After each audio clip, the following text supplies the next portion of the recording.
នឹងផងដែរអេដមីននឹងលើកយករឿងអេនីមេមួយដែលនិយាយអំពីក្មេងស្រីម្នាក់ដែលនាងមានឈ្មោះថាមីតូហើយមីតូគឺជាក្មេងស្រីដែលត្រូវបានសាច់ញាតិបោះបង់ចោលបន្ទាប់ពីឪពុកម្ដាយរបស់នាងត្រូវបានស្លាប់អស់ហើយមីតូនាងក៏បានក្លាយបន្លំជាមនុស្សប្រុងហើយជីវិតរបស់មីតូពិតជាលំបាកតោកយ៉ាខ្លាំងមែនទែនដែលនាងមិនមានកន្លែងរស់នៅនោះឡើយហើយក្នុងអំឡុងពេលមួយមីតូនាងក៏បានលោតសម្លាប់ខ្លួនហើយខណៈពេលនោះក៏លេចចេញបិសាចជញ្ជក់ឈាមបានចេញមកដូច្នោះហើយចង់ដឹងថាសាច់រឿងរបស់យើងគឺនឹងទៅជាយ៉ាងណានោះកុំភ្លេចមកតាមដានជាមួយនឹង admin ទាំងអស់គ្នាដែលផ្ដើមនៅភាគដំបូងមួយនេះយើងក៏បានឃើញទីតាំងមួយកន្លែងវាដូចជារាជវាំងរបស់បិសាចជញ្ជក់ឈាមអញ្ចឹងដែលពួកគេគឺកំពុងតែប្រជុំគ្នាដែលជាប់ពាក់ព័ន្ធនឹងខ្សែស្រឡាយរបស់បិសាចហើយចំពោះព្រះអង្គម្ចាស់ដែលជាបិសាចគឺពួកគេត្រូវតែមានថាមពលដ៏ខ្លាំងក្លាឲ្យសមជាបិសាចជញ្ជក់ឈាមរួមទាំងមានឫទ្ធិអំណាចដ៏មហិមាផងដែរហើយបិសាចទាំងអស់ពួកគេនឹងត្រូវជួបដៃគូដែលកំណត់វាសនារបស់ពួកគេទៅពួកគេអាចគ្រប់គ្រងរាជបល្ល័ង្កបិសាចបានអញ្ចឹងហើយពេលនេះបិសាចទាំងអស់ត្រូវតែមានថាមពលរួមទាំងអាចរកឃើញដៃគូដែលកំណត់វាសនារបស់ពួកគេទៅពួកគេអាចគ្រប់គ្រងរាជបន្តពីស្ដេចថ្មីបានចំណែកឯមីតូវិញនាងក៏ត្រូវបានចៅហ្វាយរបស់នាងដេញចេញពីភោជនីយដ្ឋានដោយមិនឲ្យនាងធ្វើការនៅទីនេះទៀតឡើយព្រោះចៅហ្វាយរបស់នាងគឺបានតាមទាន់ថាមីតូតែងតែលួចដេញនៅក្នុងភោជនីយដ្ឋានរបស់គាត់ជារៀងរាល់យប់ប៉ុន្តែមីតូនាងក៏បានប្រាប់ទៅកាន់ចៅហ្វាយរបស់នាងវិញថានាងគឺគ្មានផ្ទះស្នាក់នៅនោះទេអញ្ចឹងហើយបានជានាងលួចដេញនៅទីនេះទោះបីជាមីតូផ្សំអង្វរគាត់យ៉ាងណាក៏ដោយក៏គាត់មិនឲ្យមីតូធ្វើការបន្តទៀតនោះដែរអញ្ចឹងហើយមីតូនាងក៏បានយកកៅអៅរបស់នាងចាចេញទៅប៉ុន្តែសម្រស់របស់មីតូគឺមិនណយនោះឡើយដែលធ្វើឲ្យក្មេងស្រីសិស្សសាលាទាំងអស់បានលាន់មាត់កោតសរសើរមីតូខ្លាំងមែនទែនចំពោះមីតូនាងពិតជាអស់សង្ឃឹមបន្ទាប់ពីនាងត្រូវបានបាត់បង់ការងារដែលធ្វើឲ្យមីតូនាងក៏បានស្រមៃនៅរឿងរ៉ាវកាលពីក្មេងដែលឪពុកម្ដាយរបស់នាងត្រូវបានស្លាប់ក្នុងអបតវៈហេតុភ្លើងឆេះសូម្បីតែសាច់ញាតិគ្រួសារឪពុកម្ដាយរបស់មីតូក៏បានបោះបង់មីតូចោលដែរហើយក្រោយពីមីតូបានស្រមៃចប់ទៅនាងក៏បានដើរទៅមុខបន្តទៀតស្របពេលដែលមេឃគឺកំពុងតែធ្លាក់ភ្លៀងខ្លាំងមែនទែនអញ្ចឹងហើយមីតូនាងក៏បានរត់ទៅជ្រកភ្លៀងនៅពីមុខហាងមួយកន្លែងហើយដែលមើលទៅអាការៈរបស់មីតូគឺមិនស្រួលក៏ធ្វើឲ្យនាងវិលមុខដួលចូលទៅក្នុងហាងរបស់គេតែម្ដងហើយដៃរបស់មីតូក៏បានរលាត់ចេញឈាមផងដែររួចហើយភ្លាមនោះក៏លេចចេញបរិសម្នាក់ចេញមកដែលបរិសម្នាក់នឹងគេមានឈ្មោះថារូកាបន្ទាប់ពីរូកាគេឃើញដៃរបស់មីតូចេញឈាមបែបនេះគេក៏បាននាំមីតូទៅបន្ទប់មួយដើម្បីមើលរបួសឲ្យមីតូប៉ុន្តែថានៅពេលដែលគេបានចូលទៅនោះគេក៏បានយកមាត់របស់គេលិតឈាមរបស់មីតូតែម្ដងហើយគ្រាន់តែគេលិតឈាមរបស់មីតូឲ្យភ្លាមគេក៏បាននិយាយថាហើយអ្វីក៏ឈាមរបស់ឯងគួរឲ្យខ្ពើមយ៉ាងនេះដែលវាដូចជាផ្លែឈើរីរលួយអញ្ចឹងដែលធ្វើឲ្យមីតូនាងក៏បានតមលោកមកលិតឈាមរបស់ខ្ញុំតែមិនបានសួរខ្ញុំផងហើយតើលោកមានបញ្ហាអីមែនទេបានជាលោកមកលិតឈាមរបស់ខ្ញុំបែបនេះដែលធ្វើឲ្យរូកាគេក៏បាននិយាយទៀតថាឈាមរបស់នាងពណ៌ស្អាតគួរឲ្យចង់ផឹងប៉ុន្តែរុក្ខជាតិរបស់វាគឺពិតជាគួរឲ្យខ្ពើមដែលធ្វើឲ្យមីតូឆ្ងល់នឹងពាក្យសម្ដីរបស់រូកាខ្លាំងមែនទែនហើយវីរូកាបាននិយាយថាគេចង់ផឹកឈាមដែលមីតូនាងក៏បានគិតដែរថារូកាដូចជាបិសាចជញ្ជក់ឈាមអញ្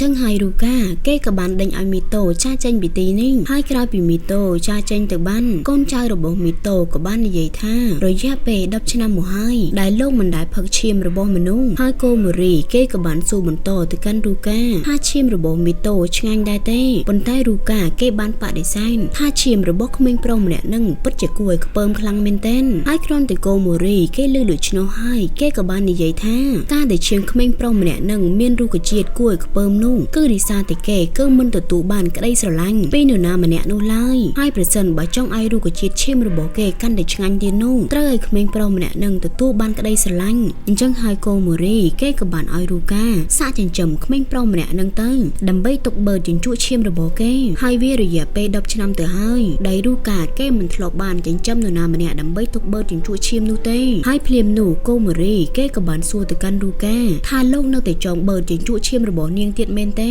រួចហើយសាច់រឿងរបស់យើងក៏បានស្រមៃឲ្យឃើញមិនទិញប៉ុន្តែយើងគឺមិនដឹងនោះឡើយថាក្មេងស្រីម្នាក់ដែលរូកាបានស្រមៃឃើញនោះគឺជានរណាគេហើយកំឡុងពេលនោះផងដែរស្រាប់តែកូម៉ូរីគេក៏បានប្រែក្លាយទៅជាមនុស្សម្នាក់ទៀតដូចជាត្រូវបានវិញ្ញាណនរណាម្នាក់ចូលសន្ធិដ្ឋកូម៉ូរីអញ្ចឹងហើយវិញ្ញាណដែលបានចូលសន្ធិដ្ឋកូម៉ូរីនោះគឺជាមេបិសាចជញ្ជក់ឈាមដែលមេបិសាចជញ្ជក់ឈាមចង់ឲ្យរូកាទៅកាន់វិមានរបស់គេវិញដើម្បីឲ្យគ្រប់គ្រងតំណែងបន្តពីគាត់ហើយមុននឹងគាត់ចាចេញទៅគាត់ក៏បាននិយាយទៅកាន់រូកាថាកុំភ្លេចអំពីគោលបំណងរបស់ឯងដែលឯងមក ទីនេះរីឯមីតូវិញគឺនាងតែតោខ្លាំងមែនទែនដែលមិនដឹងថាខ្លួនឯងគួរតែដើរទៅណានោះទេពេលខ្លះមីតូនាងក៏បានគិតក្នុងចិនថានាងពិតជាតូចចិត្តនឹងវាសនារបស់ខ្លួនឯងខ្លាំងមែនទែនព្រោះតែគ្មាននរណាម្នាក់គឺត្រូវការនាងឡើយចឹងហើយមីតូនាងក៏បានឡើងទៅលើបង្កាន់ដៃស្ពានដើម្បីបញ្ចប់ជីវិតរបស់នាងតែម្ដងប៉ុន្តែអារម្មណ៍មួយនេះវាគ្រាន់តែជាអារម្មណ៍មួយឆាវរបស់នាងនោះទេនាងក៏បានចង់ឡើងទៅលើស្ពានវិញប៉ុន្តែនៅពេលដែលមីតូ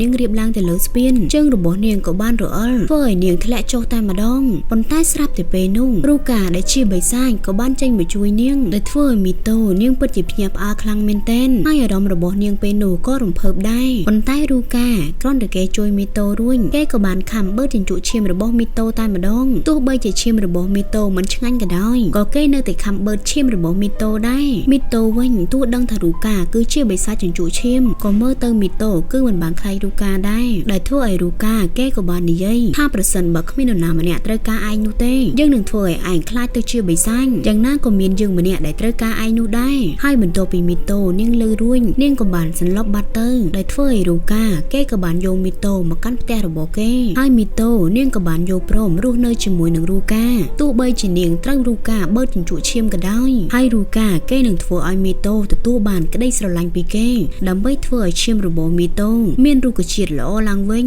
ប៉ុន្តែថាពេលនោះរូកាគេក៏បាននិយាយថាគេគឺមិនអាចបឺតជញ្ជក់ឈាមរបស់មនុស្សស្រីបាននោះទេដែលធ្វើឲ្យមីតូនាងក៏ចាប់ផ្ដើមភ័យហើយព្រោះថានាងគឺជាមនុស្សស្រីខ្លាចមិនឡំជាប្រុសនោះទេអញ្ចឹងហើយមីតូពេលនេះនាងមិនដឹងថានាងគួរធ្វើយ៉ាងណានោះទេស្របពេលដែលសាច់រឿងរបស់យើងភាគ1ក៏បានមកដល់ទីបញ្ចប់អរគុណសម្រាប់ការទស្សនាប៉ុន្តែមុននឹងចាក់ចេញពីវីដេអូរបស់ admin កុំភ្លេចជួយ like រួមទាំង subscribe ផងណាបាយបាយនៅចុងភាគមុនមីតូនាងក៏បានមករស់នៅជាមួយនឹងរូកាហើយពួកគេទាំងពីរនាក់ក៏ដេកលើគ្រែតែមួយផងដែរដែលធ្វើឲ្យមីតូនាងពិតជាភ្ញាក់ផ្អើលខ្លាំងមែនទែននៅពេលដែលឃើញរូកាកំពុងតែដេកជាមួយនឹងនាងហើយការដែលរូកាមកដេកជាមួយនឹងមីតូនេះគេចង់ឲ្យប្រកាសថាមីតូនឹងទទួលបានក្តីស្រឡាញ់ពីគេដូច្នោះហើយឈាមរបស់មីតូវានឹងកាន់តែប្រសើរឡើងទៅប៉ុន្តែរូកាគេមិនបានដឹងនោះឡើយថាមីតូគឺជាមនុស្សស្រីដែលបានខ្លាចមិនឡំជាមនុស្សប្រុសអញ្ចឹងហើយរូកាគេក៏ចាប់ទាញដៃមីតូដើម្បីយកមកបឺតជញ្ជក់ឈាមដែលវាគឺជាអាហារសម្រន់ពេលព្រឹករបស់គេ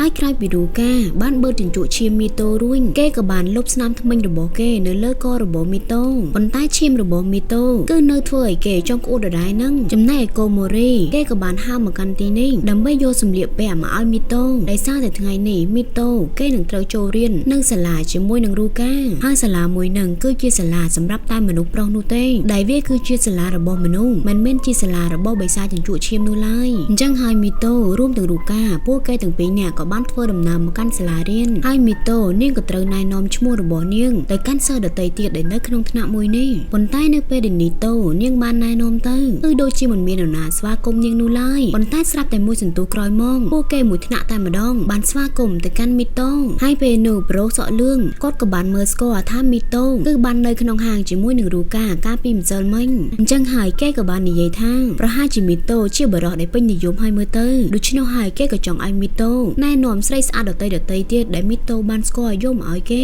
ហើយក្នុងអំឡុងពេលដែលសិស្សដទៃទៀតគឺកំពុងតែស្វាគមន៍មីតូនោះក៏មានបរិសុទ្ធម្នាក់បានដើរចូលមកដែលបរិសុទ្ធម្នាក់នឹងគេមានឈ្មោះថារ៉េនដែលគ្រាន់តែរ៉េនដើរចូលមកកាន់ទីនេះគេក៏បានសម្លឹងទៅកាន់មីតូដោយមិនដាក់ភ្នែកនោះឡើយដែលធ្វើឲ្យមីតូនាងពិតជាឆ្ងល់ខ្លាំងមែនទែនហើយអ្វីក៏រ៉េនសម្លឹងនាងមិនដាក់ភ្នែកបែបនេះហើយក្រោយពីការរៀនរបស់ពួកគេទាំងពីរនាក់បានបញ្ចប់ទៅរូកាគេក៏បាននាំមីតូទៅក្នុងហាងរបស់កូម៉ូរីដែលរូកាគេក៏បានឲ្យមីតូធ្វើការនៅក្នុងហាងរបស់កូម៉ូរីផងដែរអញ្ចឹងហើយរូកាគេក៏បាននាំមីតូមកផ្លាស់សម្លៀកបំពាក់ហើយពេលនោះរូកាគេក៏បានមកជួយដោះសម្លៀកបំពាក់របស់មីតូដែលធ្វើឲ្យមីតូពេលនោះនាងពិតជាភ័យមែនទែននឹងបានរុញរូកាឲ្យចេញទៅខាងក្រៅទៅព្រោះថានាងអាចផ្លាស់ប្ដូរសម្លៀកបំពាក់ដោយខ្លួនឯងបានអញ្ចឹងហើយនាងគឺមិនចាំបាច់ឲ្យរូកាមកជួយដោះនោះទេរីឯនៅខាងក្រៅនេះរូកាគេពិតជាមានភាពតាក់ទាញខ្លាំងមែនទែនព្រោះថាស្រីដែលបានចូលមកក្នុងហាងរបស់កូម៉ូរីគឺពួកនាងចង់មកតែមើលរូកានោះទេដែលធ្វើឲ្យមីតូនាងក៏បានគិនថាស្រីដែលនៅជុំវិញរបស់រូកាគឺសុទ្ធតែស្អាតស្អាតហើយឈាមរបស់ពួកគេប្រកាសណាស់ថាឆ្ងាញ់ជាងឈាមរបស់នាងហើយក្រោយពីរូកាឃើញមីតូគេក៏បានឲ្យមីតូទៅយកផ្លែឈើក្រៀមចេញមកហើយនៅពេលដែលមីតូកំពុងតែយកផ្លែឈើក្រៀមនោះស្រាប់តែជូរីដែលជាសិស្សក្នុងថ្នាក់របស់នាងក៏បាននិយាយឡើងថាឯងមានកម្រងអ្វីមែនទេបានជាឯងចូលមកចិត្តរូកាឯងអាចបោកអ្នកគ្រប់គ្នាបានប៉ុន្តែឯងគឺមិនអាចបោកយើងបាននោះទេហើយជូរីពេលនោះ គេក៏បានដើរទៅចិត្តមីតូម្ដងបន្តិចទោះបីជាមីតូនាងនិយាយថានាងមិនមានកម្រងអ្វីក៏ដោយទៅលើរូកានោះក៏ជូរីនៅតែដើរចូលទៅដែរដោយធ្វើឲ្យពេលនោះឆ្នាំងដែលនៅខាងលើទូក៏បានធ្លាក់ចូលមកវិញនឹងត្រូវមីតូទៅហើយតែក៏ត្រូវបានរូកាមកជួយទាន់តែរូកាគេក៏មានរបួសនៅលើក្បាលរបស់គេផងដែរហើយដោយសារតែជូរីឃើញអញ្ចឹងគេពិតជាភ័យខ្លាំងមែនទែនរួចហើយគេក៏បាននិយាយសុំទោសទៅកាន់រូកាថាវាគឺជាកំហុសរបស់គេប៉ុន្តែមីតូនាងក៏បាននិយាយថាវាមិនមែនជាកំហុសរបស់ជូរីនោះទេព្រោះថានាងគឺជាអ្នកដែលធ្វើឲ្យជូឆ្នាំងគឺមិនមែនជាជូរីឡើយអញ្ចឹងហើយកុំឲ្យជូរីបន្តខ្លួនឯងទៀតរួចហើយមីតូនាងក៏បានក្រៀករូកាទៅកាន់បន្ទប់របស់គេដើម្បីឲ្យគេបឺតជញ្ជក់ឈាមរបស់នាងហើយនៅពេលដែលរូកាគេបឺតឈាមរបស់មីតូទៅគេក៏បានក្អកខេដែលធ្វើឲ្យមីតូពេលនោះនាងក៏បានកិនប្រហែលជាឈាមរបស់នាងគួរឲ្យចង់ក្អួតហើយអញ្ចឹងហើយមីតូនាងក៏បានឲ្យរូកាទៅបឺតឈាមស្រីដតីទៀតទៅព្រោះថាស្រីដតីទៀតវាអាចនឹងមានឈាមល្អជាងនាងដែលធ្វើឲ្យរូកាគេក៏បាននិយាយទៅកាន់មីតូថាអ្នកដែលខ្ញុំត្រូវការគឺជាឯងគឺមិនមែនជាមនុស្សស្រីដតីទៀតនោះទេហើយរូកាគេនិយាយអញ្ចឹងរួចគេក៏បានមកលិតទឹកភ្នែករបស់មីតូតែម្ដងហើយនឹងបាននិយាយថែមទៀតថាមកពីគេចង់ក្អួតនោះគឺមកពីគេបឺតឈាមលឿនពេកហើយរូកាពេលនេះគេក៏មានខ្សែកឲ្យទៅកាន់មីតូដែរដែលវាគឺជាខ្សែកដើម្បីវាស់ស្ទង់ឈាមរបស់មីតូថាវាប្រសើរឡើងដល់កម្រិតណាហើយមីតូនាងពិតជាឆ្ងល់ខ្លាំងមែនទែនចឹងហើយនាងក៏បានសួរទៅកាន់រូកាថាហេតុអ្វីបានជារូកាមិនអាចផឹកឈាមរបស់មនុស្សស្រីបានហើយស្រាប់តែភ្លាមនោះកូម៉ារីគេក៏បានមកដល់ទីនេះហើយនឹងបានប្រាប់ថាដោយសារតែរូកាគឺមិនអាចបឺតឈាមមនុស្សស្រីបានដោយសារតែគេស្រឡាញ់មេជីកហើយមេជីកនឹងដូចជាតួអង្គក្នុងរឿងកតុកតានោះទេដែលធ្វើឲ្យពេលនោះមីតូនាងពិតជាអស់សំណើចខ្លាំងមែនទែនចំណែកឯជូរីវិញគេក៏បានមកសុំទោសមីតូដែលបានយល់ច្រឡំមកកាន់មីតូកន្លងមកប៉ុន្តែមីតូគឺនាងមិនបានប្រកាន់ទៅលើជូរីនោះឡើយហើយខណៈពេលដែលមីតូគេកំពុងតែនិយាយជាមួយនឹងជូរីរ៉ែនគេក៏មកកាន់ភោជនីយដ្ឋាននេះផងដែរ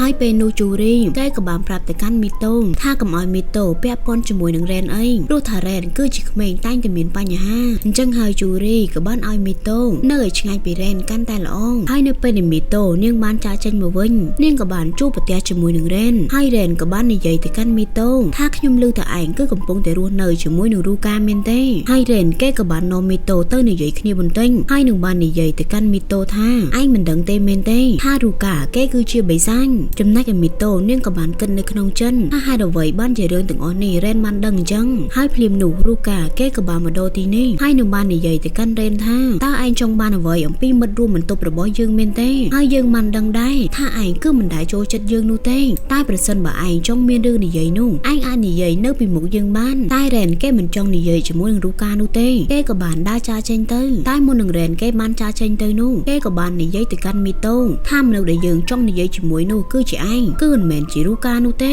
ហើយក្រោយពីរ៉ែនចាចេញទៅបានរូកាគេក៏ចាប់ដើមបឺតជញ្ជក់ឈាមមីតូបន្តទៀតដែលធ្វើឲ្យមីតូនាងក៏បាននិយាយទៅដែរថាបើសិនជារូកាបង្ហាញសកម្មភាពបែបនេះប្រកាសណាស់ថាអ្នកដទៃទៀតនឹងបានដឹងហើយថារូកាគឺជាបិសាចហើយបន្តមកដល់ថ្ងៃបន្ទាប់ទៀតពួកគេទាំងអស់គ្នាក៏បានមកហាត់តៃខ្វាន់ដូដែលមើលទៅកម្លាំងរបស់រ៉ែនពិតជាខ្លាំងមែនទែនដែលសិស្សដទៃទៀតគឺមិនអាចផ្ដួលរ៉ែនបាននោះទេហើយហាត់ចុះហាត់ឡើងមីតូនាងក៏ត្រូវបានគ្រូចុចឈ្មោះឲ្យត្រូវប្រកួតជាមួយនឹងរ៉ែនហើយខណៈពេលនោះផងដែររ៉ែនគេក៏បានឃើញស្នាមនៅនឹងករបស់មីតូដូច្នោះហើយគេក៏បានអូសមីតូចេញទៅហើយគេក៏បាននិយាយទៅកាន់មីតូថានៅលើករបស់នាងគឺមានស្នាមថ្មីរបស់រូកាហើយនឹងបាននិយាយទៀតថាសញ្ញាទាំងអស់នេះគឺមិនបានបញ្ជាក់ថាឯងគ្រាន់តែជាមិត្តរួមបន្ទប់របស់រូកានោះទេអញ្ចឹងមានន័យថាឯងមានអ្វីជាមួយនឹងរូកាមែនទេប៉ុន្តែមីតូនាងបានបដិសេធថានាងគឺមិនមានអ្វីជាមួយនឹងរូកាឡើយដែលធ្វើឲ្យរ៉ែនគេក៏ចាប់ផ្ដើមក្បួយខោអាវរបស់មីតូហើយនឹងបាននិយាយតទៀតថាគ្មាននរណាម្នាក់ដឹងថារូកាគឺជាបិសាចជញ្ជក់ឈាមនោះឡើយហើយប្រសិនបើឯងនៅតែបន្តធ្វើបែបនេះឯងនឹងត្រូវខ្លាចជាបិសាចមិនខានហើយឯងក៏មិនអាចរស់នៅដូចជាមនុស្សធម្មតាទៀតនោះដែររួមទាំងមិនអាចរស់នៅជាមួយនឹងឪពុកម្ដាយរួមទាំងគ្រួសាររបស់ឯងហើយនឹងបាត់បង់អ្វីគ្រប់បែបយ៉ាងដែលមិនអាចសូម្បីតែត្រឡប់ក្រោយបានហើយនឹងបាននិយាយបន្តទៀតថាពួកគេទាំងអស់នោះគឺជាបិសាចជញ្ជក់ឈាមដែលវាដូចជាសត្វចម្លែកអញ្ចឹងដែលពួកវាគឺគ្មានបេះដូងនោះទេដែលមើលទៅរ៉ែនគេពិតជាស្អប់បិសាចជញ្ជក់ឈាមខ្លាំងមែនទែនស្របពេលដែលមីតូនាងក៏បានខំដៃរ៉ែនហើយនឹងបាននិយាយថាប្រសិនបើលោកហៅរូកាថាជាបិសាចជញ្ជក់ឈាមទៀតនោះវាមានន័យថាមនុស្សដែលមានជីវិតនៅលើផែនដីនេះគឺវាអាក្រក់ជាងបិសាចជញ្ជក់ឈាមទៅទៀតព្រោះរូកាគេមានបេះដូងធំជាងមនុស្សអស់នោះទៅទៀតហើយអ្វីដែលលោកនិយាយថាខ្ញុំនឹងបាត់បង់អ្វីគ្រប់យ៉ាងនោះគឺខ្ញុំបានបាត់បង់អស់ទៅហើយខ្ញុំគ្មានឪពុកម្ដាយរួមទាំងគ្មានផ្ទះទៀត ទៀតផងគឺគ្មាននរណាម្នាក់ចង់បានខ្ញុំនោះទេប៉ុន្តែគឺមានតែរូកានោះទេដែលបានឆោងមករកខ្ញុំហើយរូកាគឺមានបេះដូងធំជាងអ្នកណាទាំងអស់ក្រោយពីលែនឬមីតូនិយាយដូច្នោះហើយគេក៏បាននិយាយវិញថាមកពីគេបារម្ភពីមីតូបានជាគេនិយាយដូច្នោះហើយថែមទាំងនិយាយទៀតថាគេនឹងតាមការពារមីតូមិនថាជាជួបរឿងអ្វីក៏ដោយប៉ុន្តែក្នុងចិត្តរបស់មីតូវិញគឺនាងចង់រស់នៅជាមួយនឹងរូកាហើយនាងក៏បានយល់អំពីគោលបំណងរបស់រ៉ែនអញ្ចឹងហើយនាងក៏បានប្រាប់រ៉ែនថាកុំឲ្យបារម្ភពីនាងអីនាងមិនឲ្យរូកាបំលែងខ្លួននាងទៅជាបិសាចនោះទេហើយរាល់ការសន្ទនារបស់ពួកគេទាំងពីរនេះរូកាគេក៏បានស្ដាប់ឮផងដែរដែលធ្វើឲ្យរូកាគេមានអារម្មណ៍ថារំភើបខ្លាំងមែនទែននៅពេលដែលឮមីតូនិយាយដូច្នោះហើយគេក៏មិនយល់ពីអារម្មណ៍របស់ខ្លួនគេឥឡូវនេះដែរថាគេគឺកំពុងតែកើតអ្វីស្របពេលដែលសាច់រឿងរបស់យើងភាគនេះក៏បានមកដល់ទីបញ្ចប់អរគុណសម្រាប់ការទស្សនាប៉ុន្តែមុននឹងចាកចេញពីវីដេអូរបស់ admin កុំភ្លេចជួយ like រួមទាំង subscribe ឲ្យ admin ម្នាក់មួយផងណាបាយបាយ